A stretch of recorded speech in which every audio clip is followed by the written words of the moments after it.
Jour 4 du mois, analyse de référence. Aujourd'hui, on va analyser un extrait d'une de mes séries préférées, qui est Has-Been Hotel. Il y a quelque chose qu'on nous a souvent répété au travail, sur les séries notamment, c'est parfois on n'a pas besoin de suranimer. Et suranimer, c'est vraiment un truc, c'est vraiment quand t'animes beaucoup trop que ce qui est prévu. On sait que l'animation c'est l'exagération, mais l'exagération à overdose, c'est overkill. Par exemple ici, on a Lucifer qui a cette position-là, et qu'est-ce qu'il fait pour son dialogue? On a juste la main qui bouge, elle vient se mettre en pause. Typiquement, genre son bassin, il bouge quasiment pas. Vous avez vu, c'est hyper léger. Cette même main qui fait l'action, elle arrive jusqu'ici. Avec, évidemment, comme il y a un grand écart d'épaule, il faut bien que le torseau pivote. Toute cette partie du corps, elle a toujours pas bougé. Hein. On aurait pu croire que, ok, donc s'il se penche par là, on fait passer le bassin par ici. Voilà, non.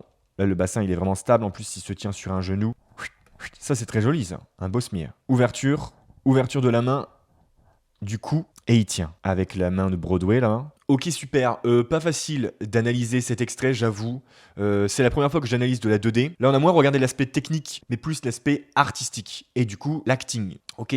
Si jamais il y a des extraits que vous voulez voir, si vous avez des retours à me faire là-dessus, n'hésitez pas, comme d'habitude. Et on se retrouve demain.